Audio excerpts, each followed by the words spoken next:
And another brother from another mother is on the show today. Chargers. Let's go. Week 18 in the house, my guys. And, it's kind of one that it's kind of a preseason game in a weird way for us, but it's a good way to decompress a little bit for some of these players. Yes, it is. Right? When the games matter most, which is the playoffs this week. So, got a lot to talk about too, guys. So, let's just go ahead and jump on into it, guys. Both Bros. Let's go. What's up, here, man? You watching the Boat Bros podcast. Stay tuned. Shout out blue dreams, stadium lights gleam. Boat Bros on the beat, leave stream. Chargers rocking speeds, Sonic supreme. From the podcast to the field, we're a team. Charged up, Boat Bros on the night. LA Thunder in electric delight. Bolts in the battle, sparking bright. Charged up, ride the lightning, feel the fright.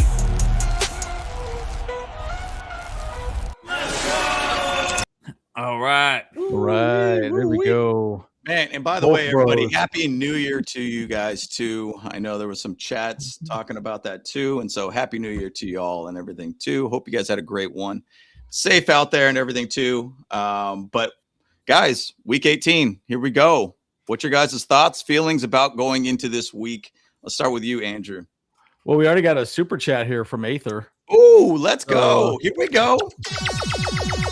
Aether must have gotten paid. What's going on, Aether? How we doing? Right. He struck big. Chris Kringle gave him a nice gift coming down the chimney. That's cool. So, both win 20-17. That's solid, dude. Oh, I like that. Thank you. I appreciate it.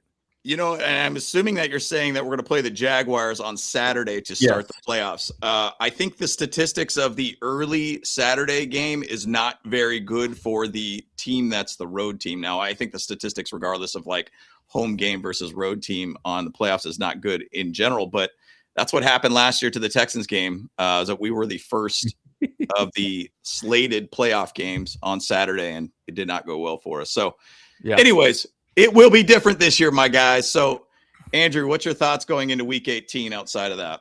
No, it's just going to be exciting to see what Trey Lance can do. I mean, here's my thing about Trey Lance too. This is coming from a selfish perspective. We have a 1-year contract with him. We're probably not going to re-sign him. I wouldn't imagine. He signs with another team. Let's say he does well. He gets a thick contract somewhere else.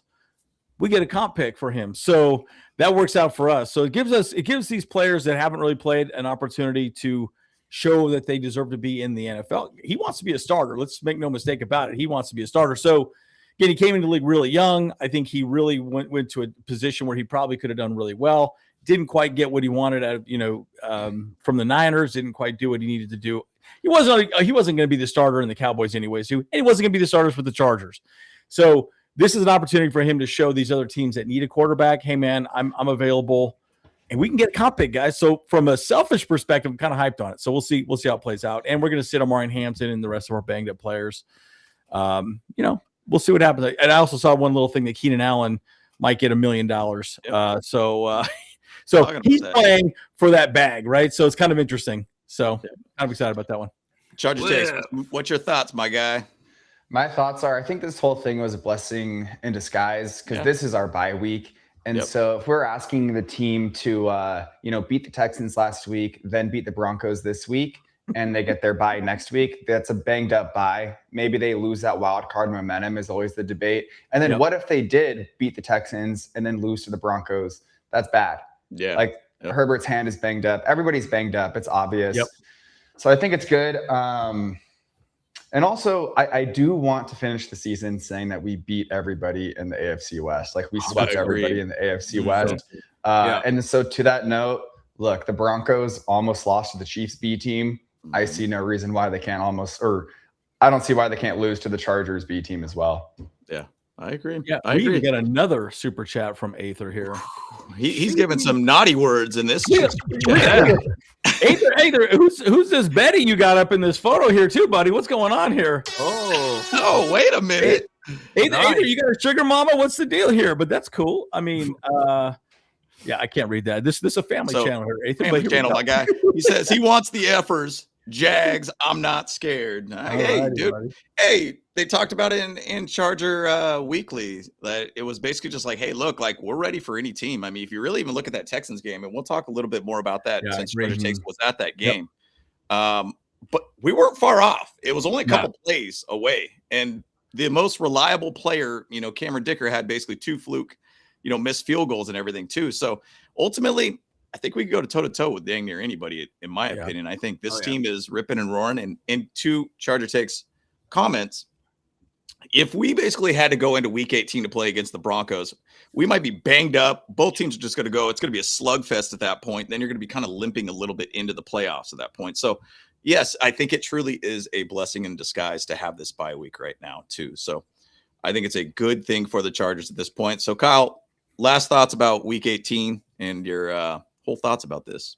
Yeah, man. I mean, I'm looking forward to the game though, because like I really just want to see Andre James. I want to see him out there cooking. Because that's been something that we've been really wanting to get into for a long time, and it's.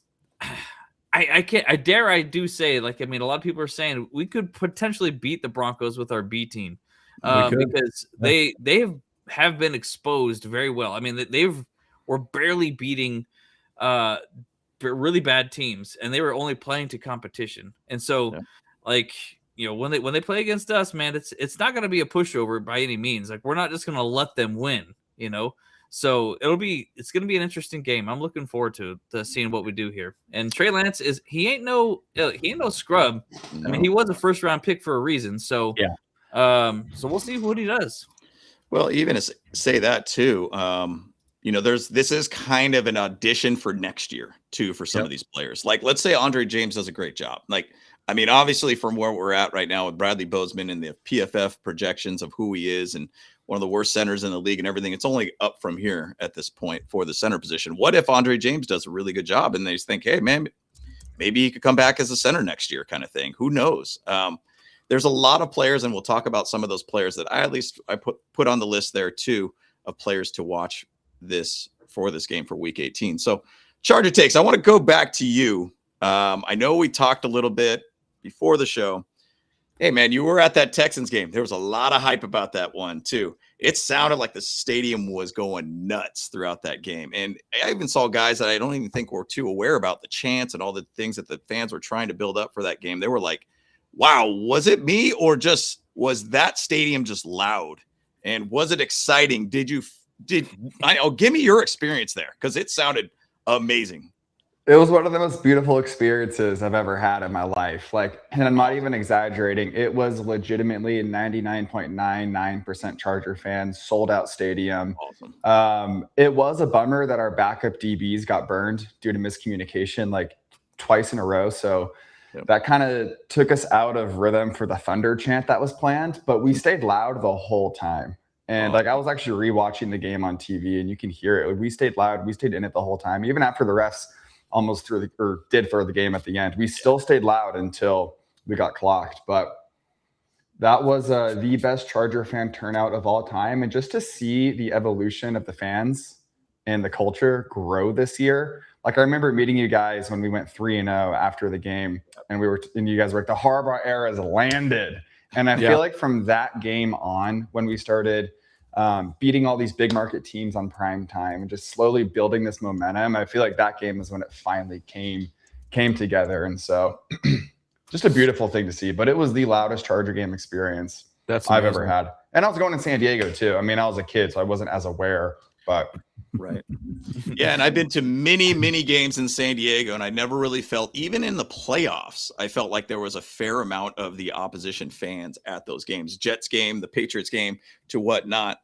It's just really cool to see what this fan base is building. And I could even just to go to you, once again, Charger Takes, your platform's really helping that out in that culture too. And I actually give a shout out to your platform, by the way. Let everybody know where you could find you and everything too, about just learning about this team in general and the culture that surrounds it. Yeah, thank you. I honestly just brought a microphone to week 1 preseason asking funny questions, which is something I wanted to do for a few seasons in a row. But I really only have 2 friends that are actual diehard Charger fans. And so when push came to shove, nobody wanted to go to the games with me. And then once a few videos started performing well and I got like a lot of followers pretty early on, I started just asking myself like, all right, well, the clickbait questions are good and all, but like, how can we actually represent this fan base most appropriately? Because when you think of Eagles fans, you think crazy. You think of Bills fans, you think breaking tables. You don't like the rest of the world doesn't think of anything when they think Charger fans other than we don't show up, which is just not true anymore. And so, yeah, thanks for the shout out. And so it's just been so much fun, honestly. I think just getting to know everybody in the community has really grown the platform and represented us in a good way. That's awesome. Yeah, I will say we do have one Broncos fan in here. We have Rich A here. He's from Canada. Be nice to him. Speak slowly. He doesn't understand our language very well, as we all know. America's hat. How is it doing up there, buddy? It's probably pretty cold. Yeah, but, he said got 4 feet of snow already. So, my goodness. I guess. Don't worry, you'll be the 51st state here pretty soon, Rich. But it's exciting. So I'll just say this. This is going to be an interesting game. And I will say this too, Matt. I mean, it's awesome that the fans are finally showing up. It is sad we didn't get a win, right? And I don't know if you saw the video we did after that. It felt so rigged. You know, we don't give up X plays in the passing game at all, ever. And we gave up 2 touchdowns in under 5 minutes to Jay Stroud, right? Sorry, he does not do that. Like, he has not been good in the passing game. So it just felt a little weird, and some of those calls were a little strange. I did a whole video on outlining all that, but it would have been nice to get a win with that amazing crowd there. So it's exciting to see fans be there and cheering. There are fans. I see fans here in Salt Lake City all the time. So I wear a Chargers hat and they go, I'm a Charger fan. I'm like, yeah, I just think we're spread out. Yeah, like, I get it. Well, I mean, that's really it. Yeah, it's like there's people on the West Coast, East Coast, here in the freaking mountains, you know. Hey, you know, directors just down the street from us, you know. That's so right. Like, yeah. So well, and even to say to your point too, just the fan base is very spread out. Think about the origin of San Diego and where they end up moving, whatever, going to school, college, whatever it might be. Even when we were at the Texans game last year, Andrew, and we were meeting people that were from like Ireland, we were meeting people from Canada, we were meeting people from all these areas, and they were just finding their ways to this game. So ultimately, Chargers fans are out there. And I mean, I don't think that whole idea of like, we don't have a fan base is true by any means. Personally, I think the Rams don't really have that big of a fan base, in my opinion. Like, I just think it is a way big difference within the Chargers spectrum and the Rams spectrum of but but if you're an LA team, they care about people from other areas of the world coming to LA, right? That's why they have 2 football teams. That's why they have baseball teams, right? They want people coming to them, you know, filling up hotels, spending money. That's what they want. They don't really care about the local fan base as much, which is really a sad thing, but it is what it is. So, but yeah, I mean, the Chargers, they got plenty of fans, man, you know, and I think a lot of people are from San Diego. Matt's a good example of that, are becoming fans again. Well, I mean, I think the biggest thing is, though, too, is that, like, look, LA is a tourist city, you know, and especially when it comes to January, like, you know, these East Coast teams want to get out of that, you know, that 4 feet of snow. Hey, look at that. We got another super chat here. Let's go. Let's go. You know, like, even in the Los Angeles Rams, the Chargers, and even when they were in San Diego, like, the same was true. Is that everyone wants to get out of that cold weather and into and take a little vacation, you know? So let's get the super chat here. I think there was a funny meme after the Steelers game. They were like, all these Steelers just to watch their team put up 6 points and spend $1,000 or something to be at the game. It was so funny. Yeah. And I don't know if it was 6 points. I don't remember the score, but it was a beatdown that the Chargers gave them, which is kind of good. So fun to watch. But Athir, my guy, appreciate it. $9.99 super chat once again, man. You're throwing a lot of money at us right now. I appreciate it, man. My guy, always. But AFC prediction, wild card, Bills over Broncos. Hey, I think it's possible. They did it to them last year, right? Chargers over Jags. There it is. Steelers over Texans. Wow. Steelers over Texans. Wow. Divisional Chargers over Steelers. And that would be a dream matchup, in my opinion. Bills over Pats. And then AFC title game. Bills at Chargers. Would that be if we had oh, man, that was really hard to do. So we'd have to keep the 6th seed at that point. They would be the 7th seed. Wow.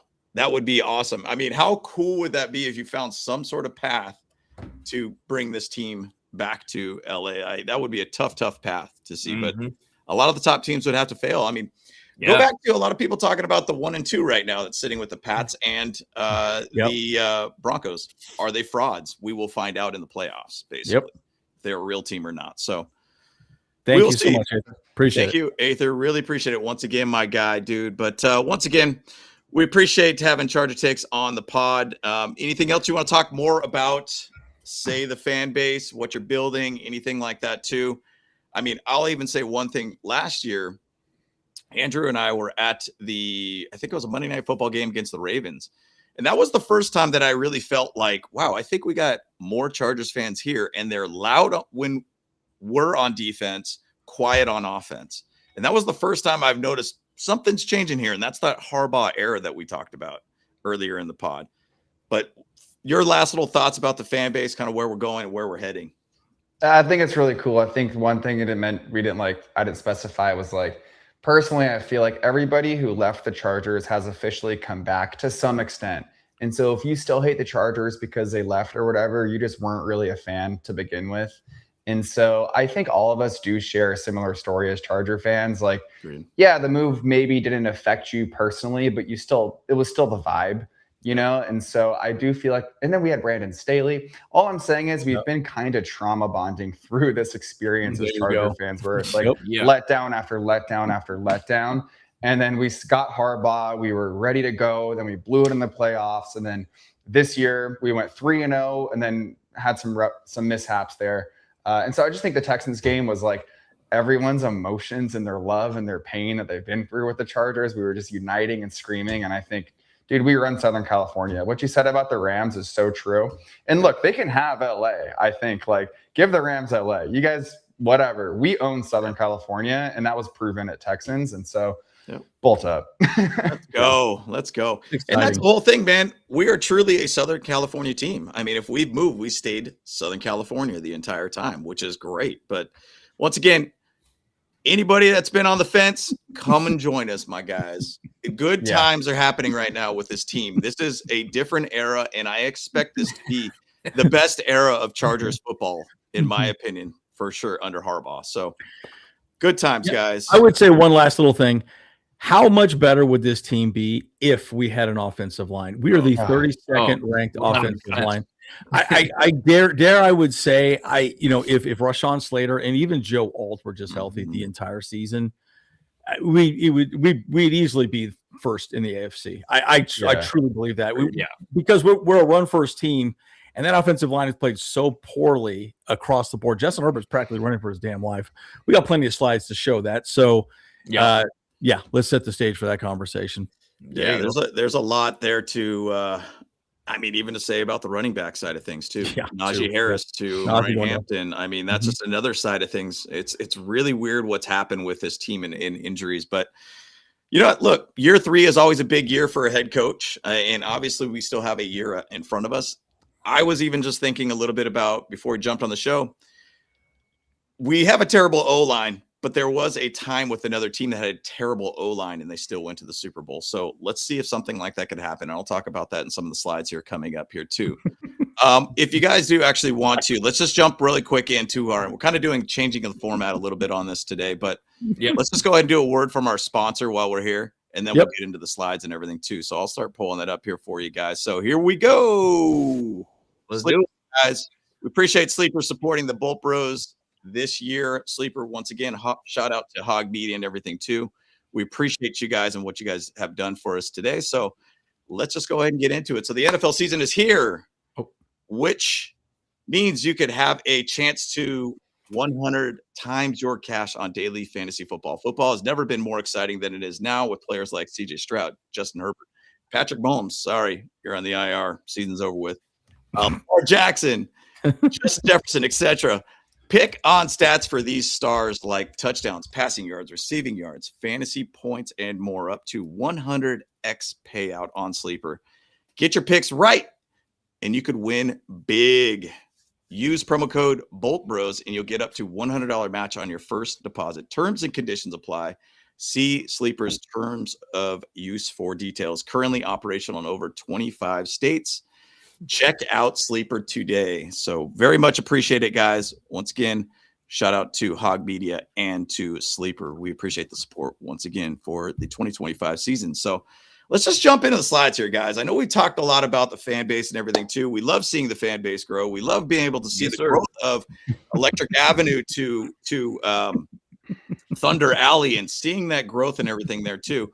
Love to see it going on with the growth there too. But big thing that I love to see with the Chargers and what they're doing right now. Here's a cool event that's coming up too for the playoffs. And Chargers are basically finding a way to do multiple different parties all throughout Southern California. To Charger Takes point, we're a Southern California team. We're not just looking to focus 100% on LA. They have events going on in San Diego. Happy does. I've never been to Happy Does, but I assume that's probably near the beach somewhere or something like that. Maybe Charger Take knows that because that's where he's at and that's his area. I assume it's a Mission Beach. I don't know. No, I think it's downtown. Oh, downtown. Okay, cool. Very cool. Sick. Love it. Dave and Buster's. So it's actually, let me go back on that. Wednesday, January 7th, 6:30 to 8:30 p.m. at Happy Does in San Diego. And then there's Orange County at Dave and Buster's Thursday, January 8th, 6:30 to 8:30. So, and then there's a fan rally at the Bolt just to kind of bring it back to LA. That's going to be real cool to see. So obviously within these events, it's going to be probably giveaways, players, all these things to hype everybody up. Really awesome to see. And then there's a watch party in El Segundo too, which I don't know where that's going to be at. Yeah, I mean, Rock and Brew, maybe, yeah. Who knows where that's going to go. They'll probably announce it as the week goes, but how cool would it be if they just do it at the Bolt and they set up the stands like they that'd be so are doing sick. like the, camp situation too, and have a huge screen there. How sick would that be if they did that? But you got to love that the Chargers are doing this, and they're not just forgetting about Southern California or their roots. Love to see it. How sick would it be if they actually just did it at SoFi? How about that? Even better. Didn't they do they did a watch party in the Clippers stadium, right? Like, that watch party was outside of the Clippers stadium. Yeah, it was outside the Clippers stadium. But yeah. Very cool to have that event. And that's one thing that I love about the Chargers and what they're doing. They're not forgetting their roots at all too. And, go back to Charger Takes, cool to see that San Diego's got a whole event once again out there. And I know you go to some of the watch parties out there too. Mm-hmm. They got a lot of fans out there, and I'm glad they're not forgetting about them. Oh, we have a ton of fans down here. And especially over the last 2 years, I would say a lot of fans dusted off their jerseys. I remember I moved to PB like 8 years ago. And I would not really see Charger jerseys out in the streets, but that's totally changed. And I feel like at this point in time, if you're one of those people, like if you're a Scott Kaplan, there's very few of them left over. Like the whole narrative, the Chargers are wearing their throwbacks to literally mock us. Like, bro, it's not that deep. No. Okay. Yep. The Chargers represent Southern California, and all the San Diegans that were actual fans have come back. And so it's pretty cool. It's pretty cool. It's good to see. I remember when they hired Harbaugh, they even put a billboard out there of hiring of Harbaugh out in San Diego too. I think it was down on the 5, I believe. And it's cool to see that they hyped up a little bit, even the hiring of Jim Harbaugh, a guy that has San Diego roots, a guy that even brought a practice to San Diego this year too. You got to love to see what he's doing. I mean, he's doing a great job of trying to pull together all of Southern California, and love to see it, man. You got to love a coach that wants to make sure all of San Diego and Southern California is involved with the Chargers. Andrew, any thoughts on these watch parties and how it looks for everybody? I just think it's exciting that we're doing something for everybody, right? And look, they want to engage with the fan base, and the Chargers are trying to get better and better at this. I think this is also a Harbaugh effect. I think Harbaugh has also – look, we all know it's whenever a new regime comes in, they make some changes. These are some of the things that weren't quite happening when Brandon Staley was there. I mean, yes, they were still good with like training camp and so on and so forth, but these things are pretty new, and it's exciting to see that. I would like to see more of them during the season. Personally, I love when it's sponsored by the Chargers, as a whole. Everyone's going to show up. It'd be so awesome to meet someone like Joe Ortiz again. I'd love to just pick his brain, have a real conversation with him. Anyways, but no, it's exciting. It's exciting to see this, and it's good that they're getting people involved. It's huge. Didn't we have a pretty good conversation with him in Thunder Alley? It was very brief. Very brief. I wanted to talk like players, and I wanted to have a longer conversation with him. Get a nice interview with him, put the mic in front of him, Yeah. By the way, everyone else listen to us. We're important. Okay. By the way, in the link too for, in the bottom right of the pictures there, the Bolt Fam bars, really cool. When you go on the website, it's actually chargers.com/playoffs. You click on the link and you actually get to see all these different places where fans meet up at. So like it talks about in the South Bay in LA, 3 different places you could go to. In LA, they have 7 different places you could go watch it with fans. Inland Empire, they also have 2 places there, Orange County, San Diego, like Dirty Birds and the Deck in San Diego. So, and even other places nationwide to go watch games too. That's the thing you got to love about the Chargers right now. And I don't know, and I don't look at everybody other teams or anything like that, but they're really trying to make sure all fan bases unite within this team. Join them together. There's so many different layers of fan bases and they're so spread out. Gotta love to see that. And shout out to the Chargers and in the social media side of things to make sure you're uniting the fan base. So love to see it. But to move on a little bit further, I know we got some slides here too, but man, this is Justin Herbert. This is what he's been all season. He's putting his dang team on his back and putting his body on the line. And you got an Iron Man like that. Like, I'm sure if you basically said, hey, Justin Herbert, you're going to go play the Broncos week 18, he'd probably say, no problem. I'm in there. I'm going to do it. But this guy's making it happen. And he's out there just getting bloodied. He's got a broken hand, still making things happen. By the way, he was 4-1 with a broken hand, by the way, too. So it's amazing. The guy was out there still making it happen. He's got something going on with his elbow. I don't know if it's a scab that keeps kind of opening up because it bleeds on him pretty much dang near every game. Yeah. This guy's an absolute stud, man. And he doesn't get the respect I think the NFL, I should say fan base wise, they think less of him. And I get it and understand. You want to win playoff games. You want to win the big games and everything too. But look, this guy is playing an MVP level of ball right now, in my opinion. So your guys' thoughts a little bit on Justin Herbert. I know I got some other slides to back it up on what he's been doing this season. Yeah. What do you think, Matt? Yeah, I've got something. I was going to say, if the Chargers win a Super Bowl this year, they need to come out with a league-wide Justin Herbert award. If you've been through what Justin Herbert's been through and you win a Super Bowl, congratulations. You were the winner of the Justin Herbert Award. And you get a trophy. And it's him. Right. It's that, but it's with a trophy. Yeah. Yeah. I agree, man. It's he is basically really kind of one of those guys that I think does not get enough respect for what he's actually doing and what he's working with around him right now, too.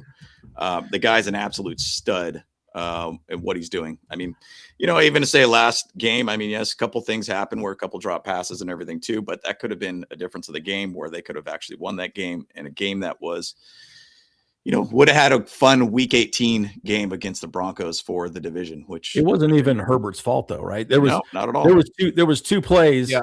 There was one play that was all over the internet where Pipkins and you had Mekhi Becton, Anderson, and who is the other guy?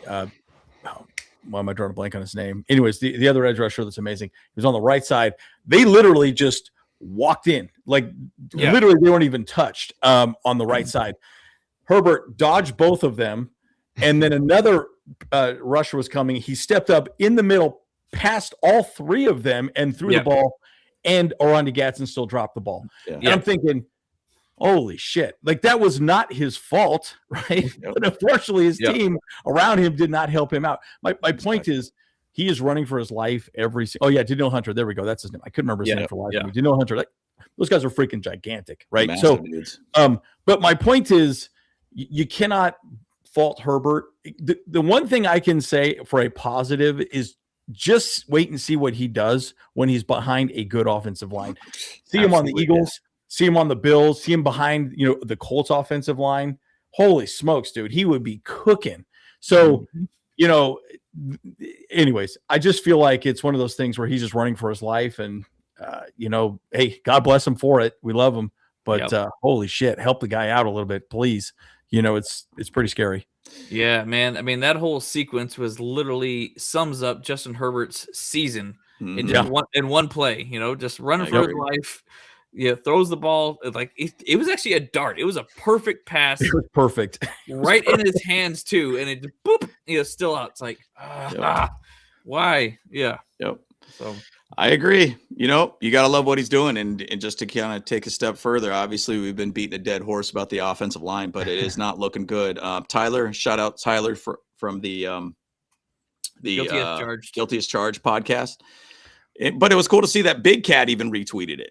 Just talking about like, look, Justin Herbert's been going through it, and he is working with some terrible situations here with pass block, win rates, you know, run block grades, pass blocking grades. It's all very bad. No knock on the offensive line, but you know what? PFF basically does like to kind of make teams look worse sometimes better. For sure. But ultimately, he's working with less, and you give him even a mid-tier, let's even say a top 20 offensive line. Let's just go that direction. Justin Herbert will be cooking, period. Mm-hmm. It'll be an amazing thing to see. Now, when I looked at this, first thing I thought about was the 2021 Bengals, and the Bengals did not have, and they have not had a very good O-line behind Joe Burrow for the longest time. He got to the Super Bowl that season. Mm-hmm. This is where my head's at. Let's just say Justin Herbert gets to the Super Bowl. Oh. And he's got a terrible O-line like this. I mean, it was Joe Burrow had basically the 29th worst pass blocking win rate offensive line. He had 20th by PFF rankings as an O-line. Allowed the league high 42 sacks. Joe Burrow was able to do that. The way that Justin Herbert is playing, I think he is playing at a Super Bowl caliber level to get us there. The thing is, though, with the playoffs is that he's going to have to put this team on his back and be that superhero. And it's exciting to see what he's been doing this season, stepping up in the pocket, a ton of pocket awareness, using his legs, finding ways to make this team just go and put them in a situation where they're very winnable based games too. So just want to open up a little bit of the conversation. If you guys had any thoughts on that, let's start with you, Charger Take, since you are our esteemed guest today. Let's start the conversation with you. Yeah, two things. Number one, I do like that the rest of the world is finally picking up on Justin Herbert being the best quarterback in the league. I feel like for the longest time, the Herbert slander was real up until a few weeks ago. And that's because, well, in the past, I would blame Brandon Staley. And then after that, it was a couple other factors. And now we finally get that healthy offensive line. They go down, and it's the same old narrative. But I do like that the rest of the league the rest of football fans are, starting to pick up on the fact that, wait, Justin Herbert is actually him. Number two, how much of this do you think is Greg Roman's fault? That's a question. Yeah. That is an interesting one. He basically took the blame for the Houston game. He's like, yeah, sorry, those play calls at the beginning were pretty bad. Samoan Hulk made a good point. Watch the film breakdown. Boza was calling the wrong protection every time and whiffing on blocks. So I will add one thing too. Justin Herbert has said this many times. He still is the final say of where the protection goes on the offensive line. So whether Bozeman says, okay, let's block right, block left, or whatever, Herbert can still audible and switch whatever the offensive line is supposed to do, which way or the other, right? So whether maybe they know what we're doing, okay, we know they're going right. Okay, well, we're going to go left and just fill the gap. Either way, there's something going wrong with the offensive line. And I think it's also, some of the play calling as well, too, Charger takes. I do think there is a bit of an issue there as well, too. I think it's also, there's never perfect calls. You're never going to call a perfect play every time. You're just not. You still got to just go execute. But overall, what I'm seeing is just poor execution on the offensive line, regardless of the call. Blaming on Roman, I just don't see it. But, you could pick apart every single play and go, okay, this sucked, or was terrible, whatever. So, well, you could even stay with that Texans game. 3 out of the 4 first drives for the Chargers were 3-and-outs. Yes. So there was only one drive that was 6 plays out of the first 4 drives. Yep. And so you can't start and think, you generally got 15 to 20 plays to start out the game. And you say, okay, these are going to be our key plays that are get us rolling and get the momentum rolling. You go out there and do 3 and-outs out of your first 4 or your 4 out of 4 drives. It's not efficient. You're calling the wrong plays at this point. And I've said for a very long period of time, it's like Greg Roman needs to learn how to use a little bit more slants, a little bit more curl routes, something to basically get momentum going, screens, throw it in the flat. Like, we need to just get momentum going. And I think there's a lot of downfield passes, and I think there's a lot of long routes that are being ran by the wide receivers or the targets or receivers that we have, whoever's out there. I think they just need to start learning to use a little bit more quicker game. And I think that's a big problem within this team too. And I think Kyle's even talked a little bit about that. Like I watched the whole Texans game again, specifically look at routes, and they were just long kind of routes that just take a while to progress into allowing the wide receivers to be open. When you got a bad O-line, that's not going to work. Sorry. Yeah.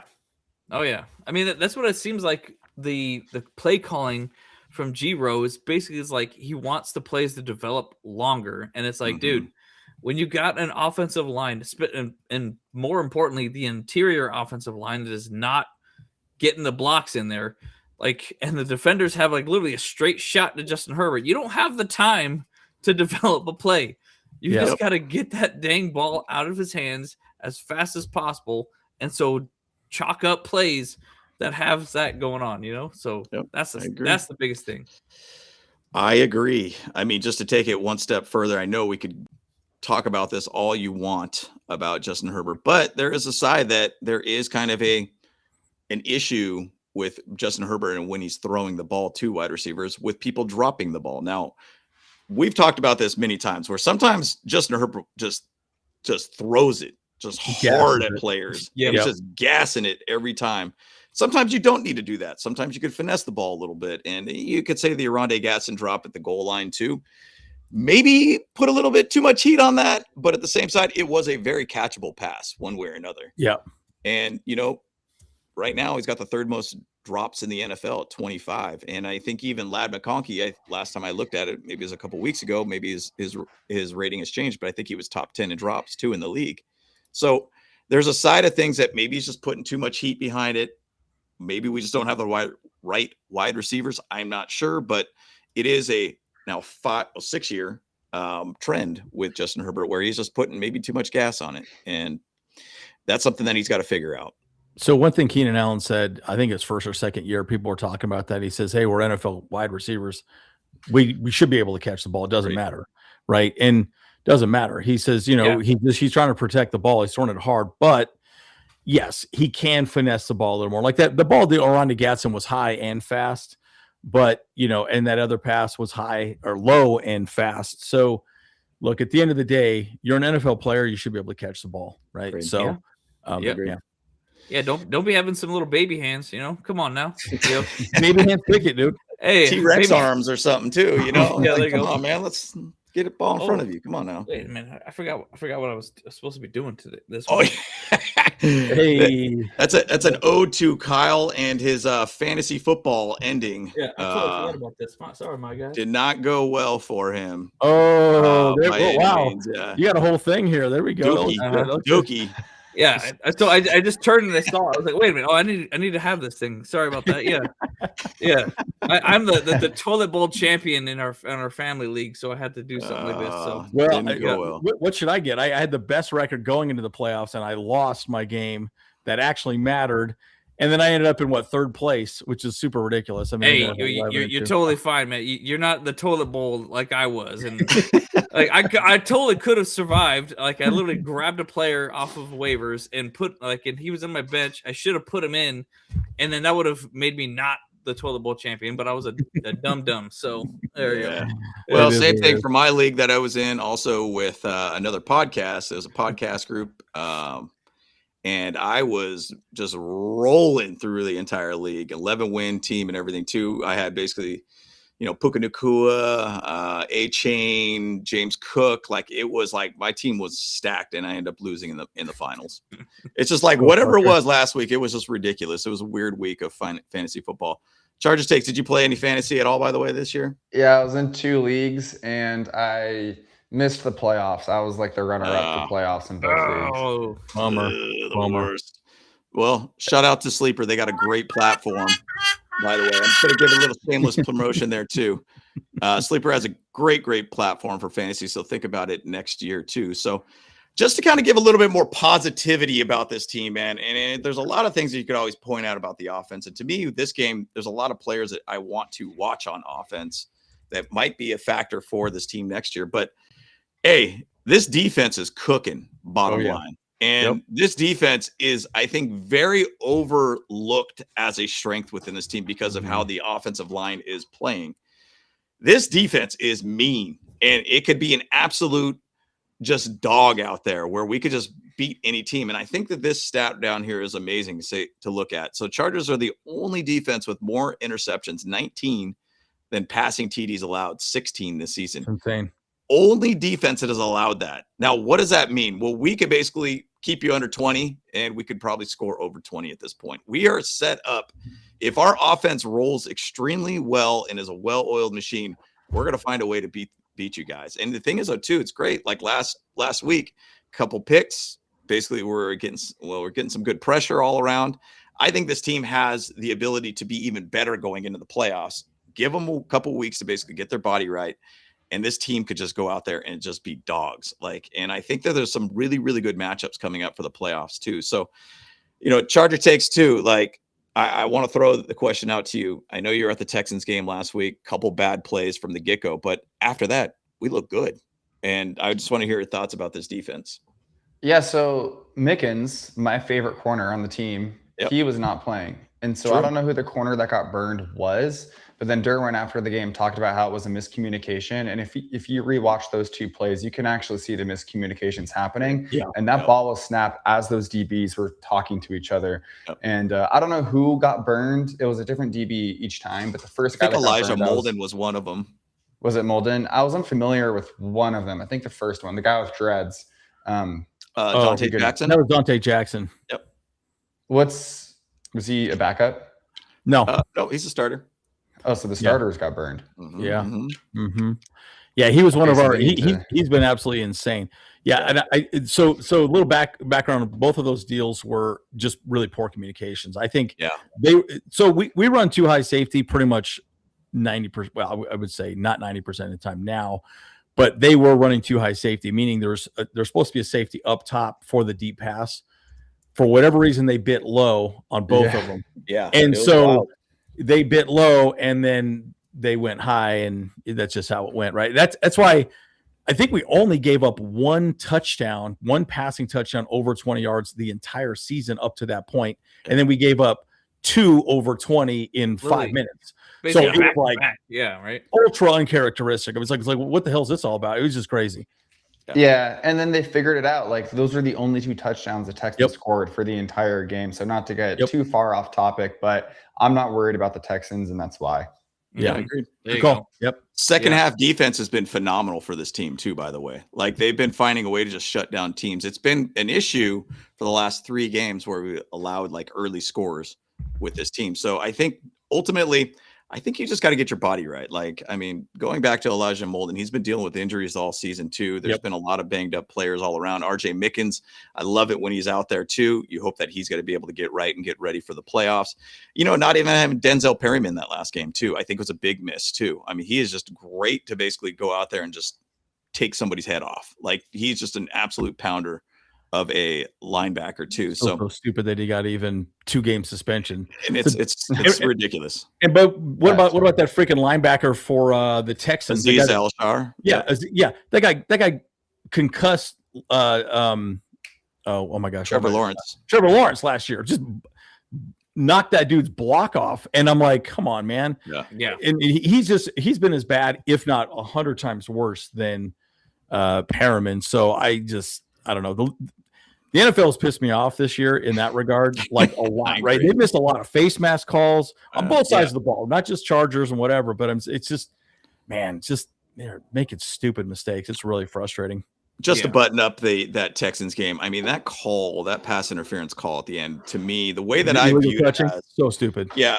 Christian Kirk, to me, the way he kind of ran his route almost looked like he was trying to block versus like go out and run a route. And I think that was a very big, that should have been a no call, because essentially you could have probably made that call on any other route that any other wide receiver is playing and whatever defensive back was covering him. It was an absolute BS call.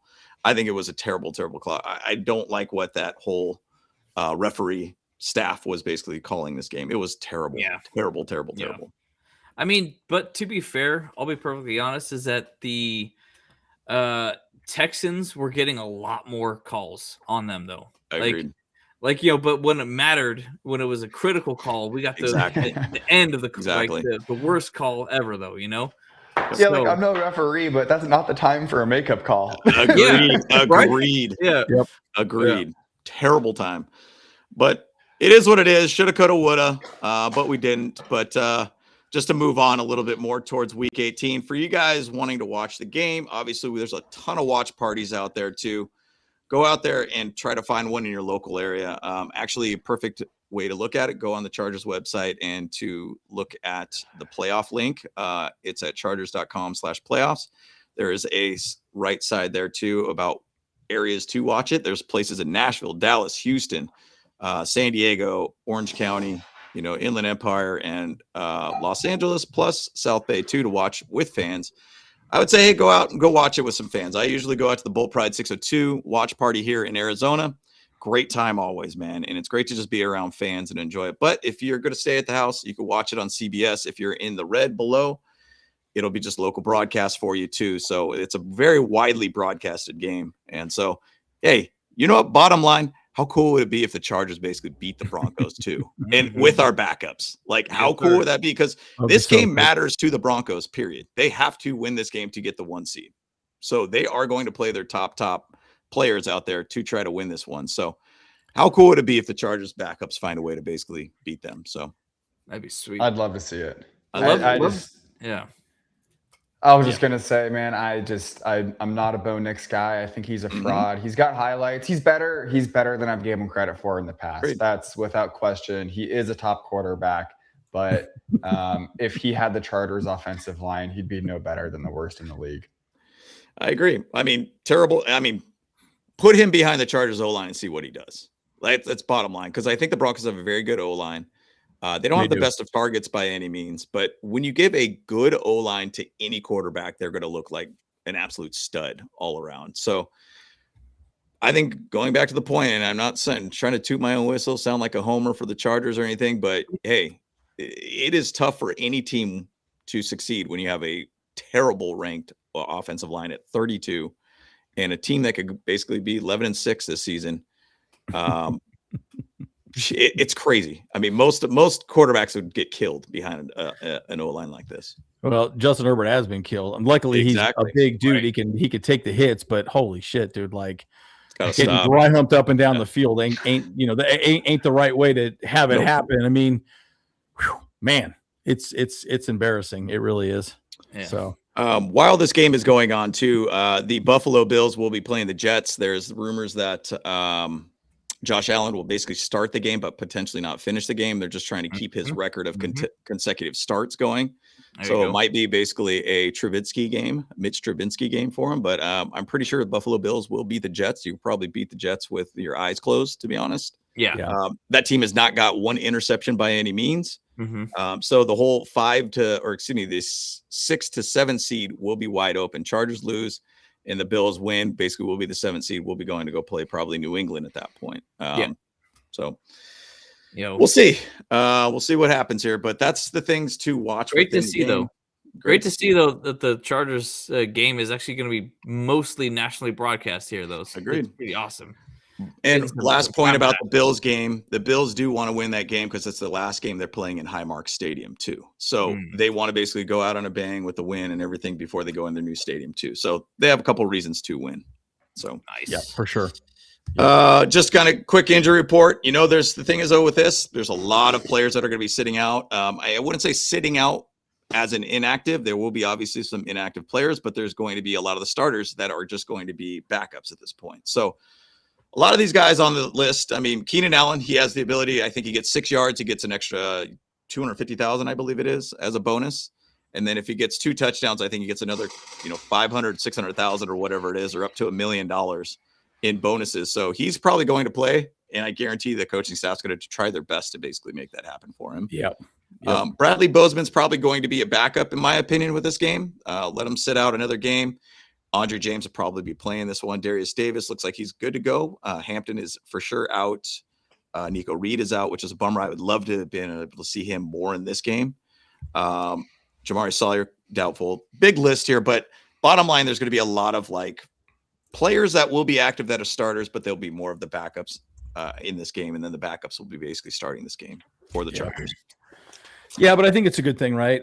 Again, I was a little bit frustrated initially when Harbaugh said we're gonna. I know Kyle, you talked about it, right? You said, "Oh, we should sit Herbert," and I was like, "Ah, man, that's such a bad idea." But you look at his hand. His hand is disgusting looking, dude. Yeah. Like it looks like there's like a big bubble around it. It looks nasty, and I'm like, "Oh boy!" And when I saw that, I was like, well, maybe it is a good idea that we're going to sit him. 2 weeks off would not be a bad thing for that hand. Yeah. Get him ready and let's see what some of these backups do, man, at this point. And I think Harbaugh. One last thought, and then I'll pass to Matt and Kyle. That Harbaugh made a good comment. He's like, look, at the end of the day, all these games moving forward are going to be hard. It doesn't really matter. Whoever we play is still going to be hard. So yeah. What does it matter? Like, it just doesn't matter at this point, right? And again, we need to win another 3 games to get to the Super Bowl. So then that's another hard game, right? So three for the Super Bowl, and then 4 to actually win it. Exactly. So, but that's my point, right? So again, those 3 games are going to be hard, regardless of who you play. So, he's like, hey, let's just make our team healthy. So, anyways, just my final thoughts on that. It's not a bad choice, right? Kamani Vidal, get him full. He looks like he's going to be full and ready to go for this game. I'm interested to see if they're going to play him a ton or not, too. Just maybe get his legs going again, too. So we'll see what happens. Kyle and Matt, what do you think about sitting the starters as well, too? Rest everybody. Yeah, I think. Don't put a team out there. Yeah. Yeah. Don't even put a team out there. No, I do really want to beat the Broncos. Rest everybody. It would be nice.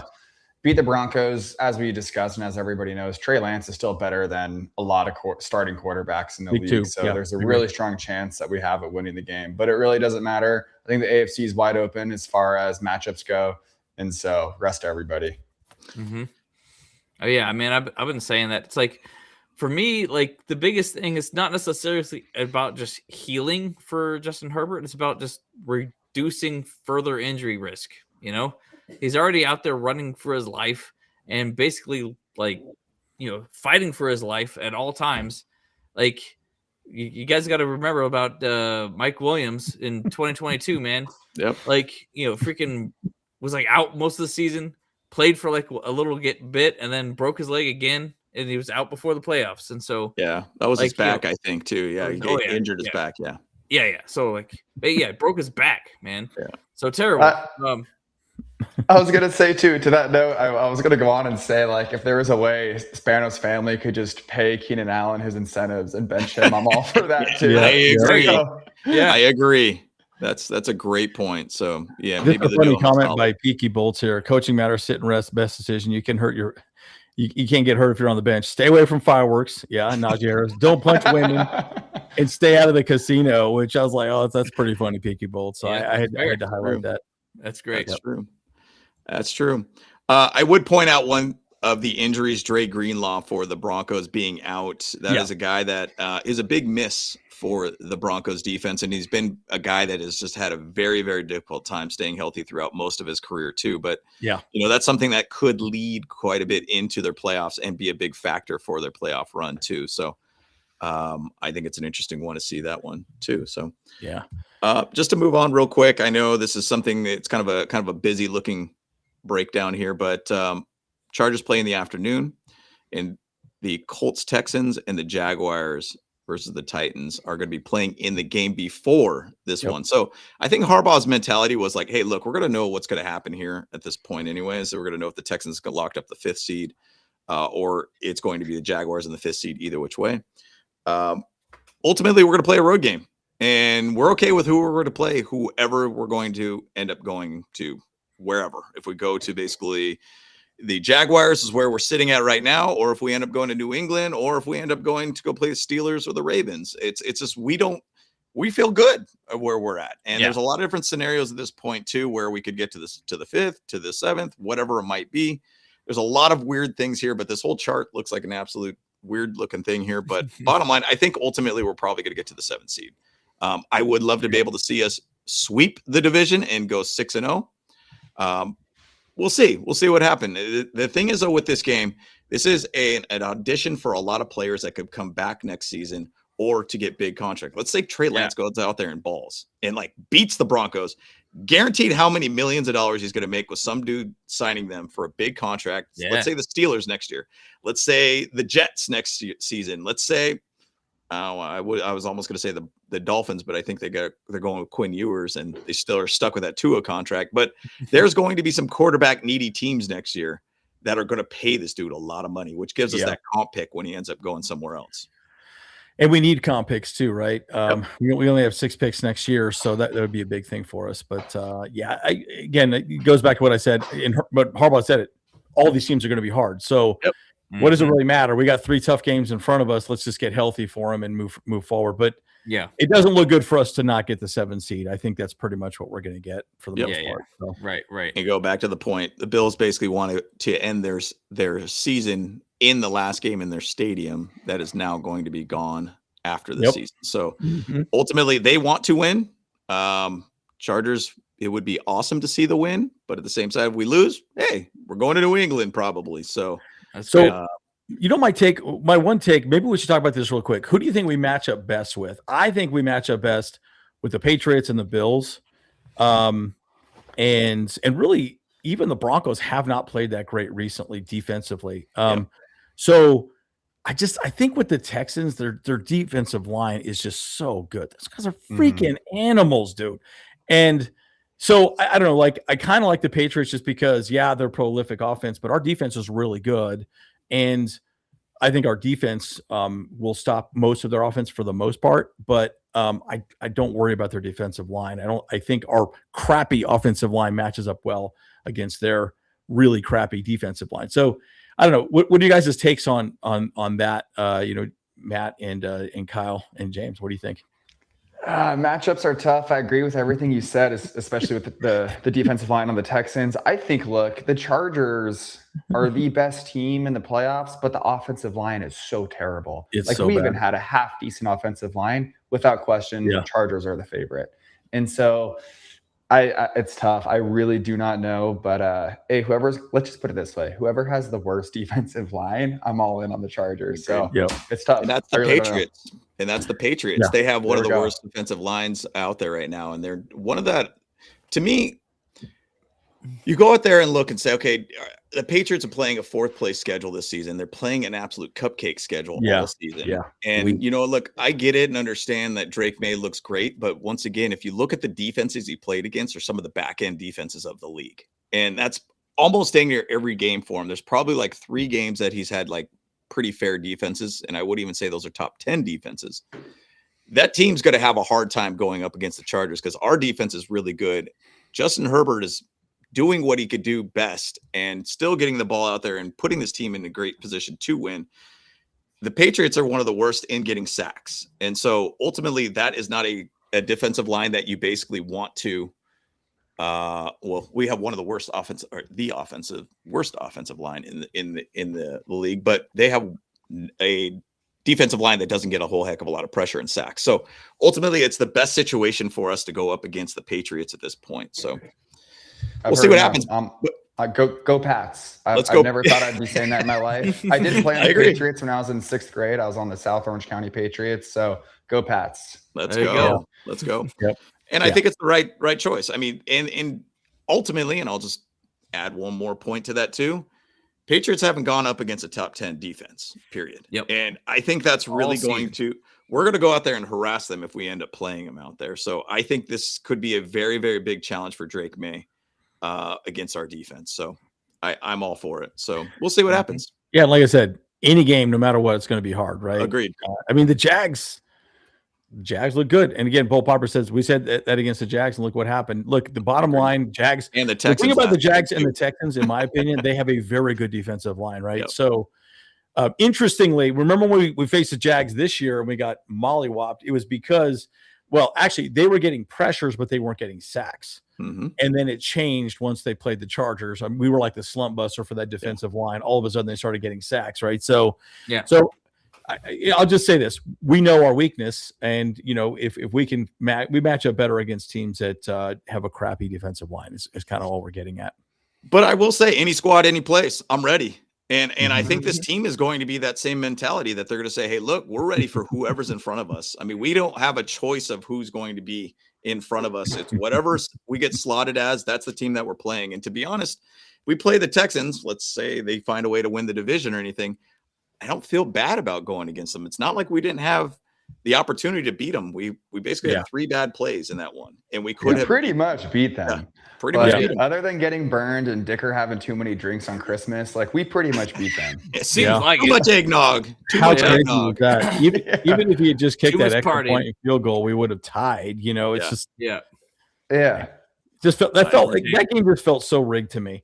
Like literally, Jim McMahon called up, from WWE, called up, Roger Goodell. Hey, here's how you throw a game, buddy. Yep. This is what we do in wrestling, and right. Anyway, it felt that way to me. So yes, sir. But we'll see what happens, and that's the thing that we're going to watch this weekend to see where I end up getting slotted for the playoffs. Now, just to jump into the game too, and I know we talked already about some players that are players to watch. I got 3 players here that we could chat about too. Obviously, Trey Lance is the top tier kind of guy. We could see him out there in a real NFL game outside of preseason, see what he looks like. Now, this game means a lot to him. This is the one that's a money-making game for him. This is one of those situations where, hey, I could maybe get a long-term contract somewhere at some quarterback needy teams. Just random thought here. What if he ends up going to the Chiefs because of the Patrick Mahomes thing and he's not healthy enough? What if he ends up going to the Chiefs? What if he ends up going to the Jets? What if they don't feel good about JJ McCarthy and he is playing against this weekend for the Vikings? Maybe they feel like, hey, maybe we'll go after Trey Lance and get a guy that's mobile, a younger guy that could go out there and huck the ball around. Weird situations here. Charger Takes, you look like you're ready to talk on this. So I think Trey Lance could be comeback player of the year wherever he lands next year. Honestly, bro, like Trey Lance is a really good quarterback. Something wasn't quite right. And then obviously you got to stick with Brock Purdy from that point on. Trey Lance is better than half the quarterbacks in the league. Yeah, I agree. What if some weird situation happens? And I'm just saying it from Arizona perspective. What if Kyler Murray gets traded off? They end up going to Trey Lance and they don't keep Jacoby Brissett. So there's a lot of weird things. What if he goes to the Colts? That's another idea too. Like what if they don't like Daniel Jones and Daniel Jones is not ready to go? Obviously Achilles and ankle situations take a while to basically heal up too. So there's a lot of things that Trey Lance is running on this game that is really for 2026. He could get paid and he could go to a team that could, finally give him that opportunity to play ball. So we'll see. Yeah, I like what Beef Cowboy says here. Trey Lance could end up in Minnesota and challenge JJ McCarthy, who's been injured his entire NFL career up to this point. It's like, dude, played like 3 games total. So, yeah, interesting. Yes, sir. So we'll see how that goes for him. But big game for him. Just to move forward to another player that we've already talked about, Andre James. That's the guy that everybody been toting for the longest time. Bradley Bozeman statistically has not looked good, but by any means. But for whatever reason, the coaching staff loves the guy. Andre James has been a guy sitting out there for a long time, and we just said he's got plenty of experience being a center. He's got plenty of experience playing as a guard also too. This is kind of that thing that could say, hey, look, what if Andre James just looks great against the Broncos defensive line? We know what that defensive line is, and it is an absolute nightmare to go up against them. I will say the Broncos defense has been kind of floundering a little bit of recent too. I don't think that they've been really as the same defense as they've been for a little bit. So what if he goes out there and looks good? Man, we've been fooling ourselves the whole time where we could have had a guy that's actually playing better than Bradley Bozeman out there, and a guy that we could potentially look at and lean on towards 2026. So, Andrew, your thoughts on that? Well, the other guy, too, that played well in the preseason, again, it's preseason. This isn't like normal NFL games, but Josh Kaltenberger, the rookie that we got from Maryland that has been on and off our practice squad, he actually looked pretty good in our preseason games as well. And Andre James, when he was in there in the preseason, looked very good as well, too. So it has been weird that Bozeman has constantly been our center, right? And the one thing I will say, our best offensive line overall all season has been Zion Johnson. Remember we tried to get Zion Johnson to play center? Yep. I'm wondering, again, if they go back to that experiment next year with Bozeman and try maybe move Bozeman to like left guard or something like that. But my point in bringing this up too is for some reason I do think that this offensive line and like Greg Roman seems to be dead set on keeping Bozeman at center. And I don't quite understand why. It should be a conversation around who does the best job. Now, someone made a good point. Anthony Lynn, he says he's a backup for a reason. Okay. Yep. Maybe he really isn't that good. Right. Yeah. But God, he's been really that bad all season. And so it's strange. And I remember, I think Daniel Popper even brought up about Bozeman, says, man, like his PFF scores are absolutely horrible. And he's defending. He goes, well, those aren't my scores. And I'm like, okay, well, I mean, he gave up, 3 sacks and, 25 pressures. I mean, like what more do you want to know? And so it's been a bit of a quandary, this offensive line. Again, I know people are probably sick and tired of us talking about it, but it's just really weird how frustrating and how odd some of the coaches are defending how bad the offensive line has been. Does that make sense? That's probably more perplexing for me as a fan. Is like, why are you defending people that suck that bad, right? I just don't get it, right? So anyways. I mean, hey, I got a soundbite from that specific interview here for Greg Roman here. This is what he said. But I cannot see. I'm legally blind. That's about right. I mean, that's about right. Yeah, totally. Well, I mean, even to say Bozeman sometimes out there looks like he's legally blind too, because I mean, he's just letting people walk on in, and it's frustrating to watch. And interestingly, his best game was against the Texans. Yeah. Shocking. Yeah. His pressure rate allowed was like the lowest that he had. I think it was 3.9% or something in comparison to everybody else had like 18+% pressure rate, which is pretty bad. So weird to say. I mean, Bozeman statistically on paper, you kind of look at him, you're like, he's not doing too bad at all. But I will point out also on the offensive line too, and it'll be interesting to see Trevor Penning out there too. There's talks about Trevor Penning playing as a right guard, basically sitting out Mekhi Becton, let him get his body right. I mean, that guy's king of playing 50% of the game pretty much at this point. But you want to see what Trevor Penning's going to be. Thinking fast forward to next season, is he going to be able to fit in the guard position for us too? Another guy that I'm interested to see is a rookie that we drafted last season, this season. 6th round was Branson Taylor too, out of Pitt. That's one guy that he has been activated one time and never got any field time too. So I'd be interested to see if they end up using him as a guard and maybe sit Zion Johnson for this game too and put him maybe at left guard. Who knows? Yeah. We'll see where it goes. But we've been getting a lot of hits with Joe Ortiz in the draft. And what if you get another hit on a 6th round pick and a guy that ends up being a starter and a stud for us? The guy's a huge dude, by the way. He's like 6'6", 320, big old huge guard. Like, that's a thing about, I think, that Harbaugh loves, is just big, huge dudes, just big old ogres out there just guarding Justin Herbert. Yeah. And let's get Matlock out there. Yeah, exactly. Exactly. And I love that. Matt, what do you think about Andre James playing in the center position and everything as well? Interested to see how it goes. I don't know much about him, to be honest. Interested to see how it goes. I mean, what if he does amazing? And then it's like, wait, should we start him instead? So if he does terrible, is it a Greg Roman issue? I don't know. There's just a lot of things as a fan to look forward to whenever it's a backup game. Like, I love watching preseason, for example. Yeah. So I don't have too many thoughts. I'm just excited to see what happens. I'll give one last thought too. A lot of people keep saying, why don't we go trade for good offensive linemen? Why don't we go out and get better players?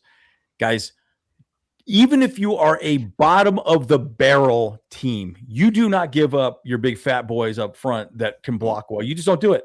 You don't do it because they're some of the highest paid players on the field, and they protect your quarterback, right? If you're putting all this money into a quarterback, you got to make sure your big boys up front are doing a good job. Look at what the Eagles have done.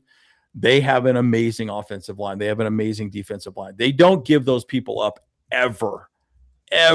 So again, they're not going to go. Teams are just not going to trade for people right now. They let Penning go, but guess why they let Penning go? He was playing very bad and he was benched on the Saints. So just keep that in mind, guys. I mean, I know there's going to be free agency as well too, but players still have to decide to come to LA as well, right? They can still choose. I don't want to play in LA. Who knows? Maybe they don't like the sun. Maybe they like the cold weather. Okay. Then we're not the place for you. So, well, they do have a lot of taxes in LA as well too. So I can see why someone might not want to play in LA.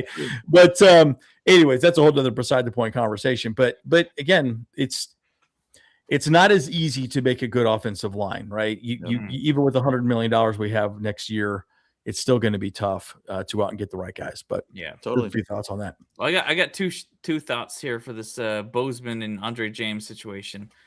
Number one, some people in their comments have actually said that, Andre James, we did play him for a little bit when we did sign him, and he didn't play well that game. Let's just say that though.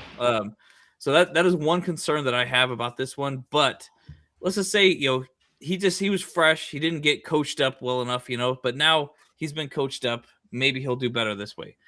And then here's a profound thought right here. So it's like, Brosman is, and take it with a grain of salt. I'm wearing this poop hat and poop glasses and stuff like that, So profound thoughts be, kind of asterisks, Bozeman is ranked 32 out of 32 linemen in the league.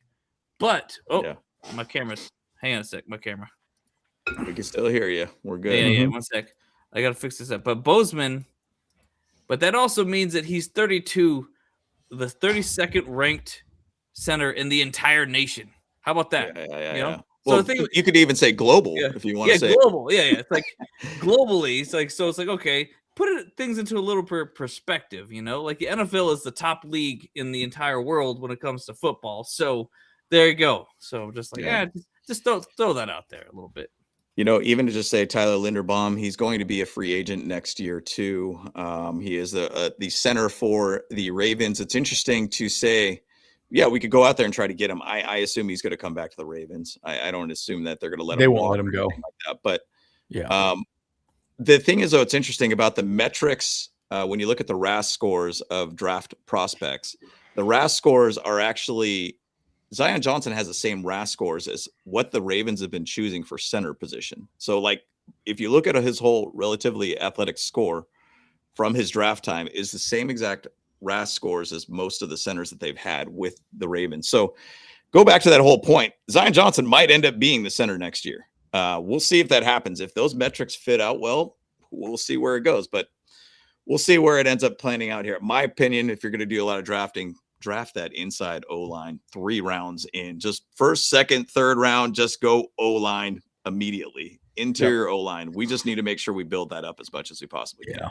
Yeah. And again, teams are never going to be perfect. I heard Tom Brady the other day, he was announcing, I can't remember what game it was. He was like, look, no team is ever going to be perfect through the entire season. You're working to be perfect at the end of the season. And he was very good at that. I noticed that through his entire career, he was always very good at that. The offensive line just never caught up. They just always seem to just be in the doldrums. And again, you lose 2 amazing Pro Bowl guys. Joe Alt made the Pro Bowl playing 5 games. He played 5 games, crazy. Right? And he's still hurt. So I'm just saying, you lose guys like Rashawn Slater and Joe Alt, it affects the entire offensive line, period, right? So, again, we're kind of beating it. We are beating a dead horse. I mean, there's no other way to describe it. So we should move on. But my point is, no team is going to be 100% perfect, and that's our Achilles heel, and it's frustrating. It's frustrating to see Justin Herbert out there getting, as I mentioned, dry humped. It's just not great to see. Absolutely. Just to say the last player here too is Keandre Lambert-Smith. Oh yeah. And this is going to be a game where he's going to really be shown. And to be honest, man, I loved watching him in camp. Like, he was just absolutely looking incredible out there. He was making acrobatic catches. Obviously, I know that's two-handed touch football during those times, so you play a little bit more free, but it's not like KLS hasn't made some plays since he's been in the NFL. Remember the punt return that he had in the game before the last game that we played, Texans. Why is my brain not working on that? But anyways, he made that punt return to basically set us up for a field goal to win that game. Also, he had that touchdown in the end zone too. He's got some really good skill set for us. And that's why I'm kind of pointing a little bit out with KLS too, is that we've had a lot of drops for this team too. And this is another one of those guys that's kind of a late round pick that could be just a huge, huge addition for the team next year. So once again, this is an audition for a lot of guys out there to see what they could play against a top tier defense in the Denver Broncos and see how they play against them. So I think it's a good choice to have him play a good portion of this game. I also have Trey Harris in there too, because I think you'll probably see a little bit more of him too. But, Charger Takes, what's your thoughts about KLS? If there, or if there's any other players out there that we might, say, hey, this is a good guy to keep an eye on for this game. Love KLS. Love Trey Harris. I think if they were on a worse team, they'd be wide receiver, maybe not 1, but for sure 2 or 3, and maybe 1. These guys are awesome. They don't get their touches. They don't get their time because we've got future Hall of Famers right next to them. I love them. I'm excited to watch them this week. And yeah, I'm all in on these two guys. Love it. You know what? Go back to it. Some people kind of knock Joe Ortiz for not making moves. The guy made a couple different trades this season, in season, and also hit some home runs in draft. I mean, look at Odafe Owe. You agree? That was freaking ridiculous. I mean, that was amazing. He's going to be an edge rusher in the future. We're going to re-sign him as well. So, yeah, I mean, it's going to be Owe and Thule for the foreseeable future. They're going to get fat contracts. Yep. You got to love to see that. I think the whole Trevor Penning pickup might be another big addition. If you get his hands on him for another full season, kind of work through some of his issues, I think he could be a good addition. I love seeing a way that they're utilizing him within basically the run game and just burying people, putting him in motion and just being a lead blocker. I mean, it's amazing to see what they've done with that. But that's the thing I love about this team. I think they do a great job of making sure they put players in the right position and utilizing where their strengths are at. And Trevor Penning's strength is the run game. He's just got to figure out that pass game side of things. But for sure, ultimately, there's some really, really good things to look at in this game. A lot of things for players of 2026 and a lot of money to be made for some of these players like Trey Lance too. So, but good show, guys. Last thoughts too here. Hey, any squad, any place. I'm just ready for basically the playoffs. I'm ready to just kind of watch this game and see kind of some of these players that I think have some great potential for the next season. But bottom line, get these bodies rights for all these players out there. Get them ramped up and ready for the playoffs. This is the bye week for the Chargers to get ready for whoever we're going to go play on the road. So I can't wait to see what happens this game and what team we're going to play against. I already got a buddy who's a Pats fan that's over here talking smack. And I was like, bro, you don't know what you're about to get into. We can play now. We can play now. We can play now. We can play now. That's right. And so, I think it would be real fun to see it. He wants to have a watch party. And I'm like, hey, I'm going to go watch it with my bros at the Bull Pride 602 because I want to be there to enjoy the game and for the victory or for the loss. We could sulk together if we lose. We could celebrate if we win. Go out there and watch a game with your bros. So, but I'm looking forward to it, guys. This will be a fun game just to watch a lot of the backups and the guys that haven't got a lot of field time. So, Andrew, I'll start with you for your last thoughts, and then we'll go over to Charger Takes and then end with Kyle. Or why don't we just have Charger Takes be our last? Okay. We could do that. I guess get into the last. Okay. Yeah, so I'll just say this. We've already said enough. I mean, bottom line, I'm excited to see the backups out there. We'll see what happens. I mean, again, it's a game that we're not really too concerned about, but I would like to see some of these backups look good. It would be awesome to see. Again, I'm taking it like a preseason game. That's all this is going to be for us, unfortunately. I'm still a little frustrated that we're not seeing a full team going up against the Broncos, but we might be seeing them in the playoffs, and that game will actually matter. So I understand the idea of us just waiting around and giving this week to the Broncos. That kind of pains me to say, cool, here you go. You're going to have the first place in the AFC. It does kind of frustrate me a lot, but it is what it is, guys. Bottom line, it's exciting football. We'll see what happens. I hope Trey Lance looks good. I really think he has all the talent. I think they're going to keep it really simple for him. He'll probably only throw a ball maybe 25 times total. I expect a lot of RPOs. I expect a lot of screen passes. Those are things I wish also that Greg Roman would build into the game plan with Justin Herbert. I don't understand why we haven't done that a whole lot, but I do suspect he'll get the ball out quick, short game, and probably not throw the ball very deep this time as well, too. So that's just kind of my take on it. And they're going to run the ball. We're going to see a lot of Jarrett Patterson this game and Hassan Haskins most likely. Kyle, last thoughts? I can't I never thought I would say this, but I'm actually excited for a loss tomorrow. Yeah, because honestly, I'm totally happy with getting the 7th seed. So let's just. I mean, I don't want to just 100% bend over and just take it. I feel like like we are going to give them they're going to have to earn the win against us. Against our backups because the Broncos are as bad as they are. But I feel like. When we're thinking about who we want to win, because Hugo's asked that question earlier. We really want the Bills to win tomorrow as well, and we want the Jags to win, right? Or Actually, Colts winning would be interesting. Actually, that'd be huge. Really flip things quite a bit for the Texans and the Jags. Yeah, exactly. And then just trying to think. I mean, well, it's basically a coin flip when it comes to Steelers and Ravens. I think I would rather have the Ravens win because I would love to see Jim Harbaugh face off against John again. I think that'd be awesome. So that would be cool. Those are some things right there. So those are all of my thoughts right now. That'll make all the Steelers fans head explode and say, "Fire Mike Tomlin again! We're 9-8 again!" Gosh. Exactly. Oh my gosh, man! Just shocks me, dude. Yeah. He's such a good coach, unbelievable coach. Absolutely, he really is. Yep. Charger take us home, my guy. I think you guys covered everything. I've got all the same exact thoughts. I'm not upset if we lose. Who cares? It's a bye week. I hope these players enjoy the cold plunge and get right for the wild card round. We're a serious threat. I mean, like I said, we have the worst offensive line. So as a Chargers fan, sometimes we let that cloud our thoughts to pretty negative, like scary thoughts. But if we had a good offensive line, we'd be the best team in the league. So we got to focus on the positives for mental health purposes. And then last thing too, I'll just say to all the listeners, get to a watch party, get to the games, engage with the Charger fan community. Go to a watch party and high five a stranger. And they'll probably become your friends. So with all that, bolt up. And thank you for the support. Anyone listening, it's been so fun this year. It's been so much fun. And so thank you everyone that follows the Instagram channel and shows love.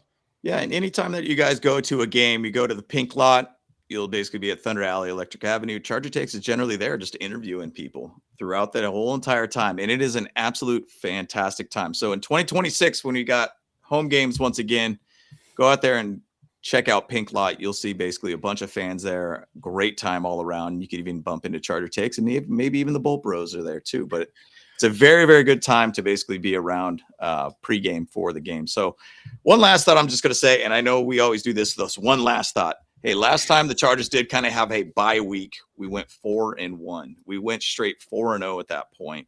Last week was our first loss since the bye week. So bottom line, hey, you get this body right, you get this mind right, you could basically have great results. And I'm going to say any squad, any place, whoever we play, I think this team is going to be just willing and wanting and just knocking heads off the bodies. So I'm very much looking forward to it one way or another. And I think this team's going to be all ready to go. Bottom line, the X factor is Jim Harbaugh.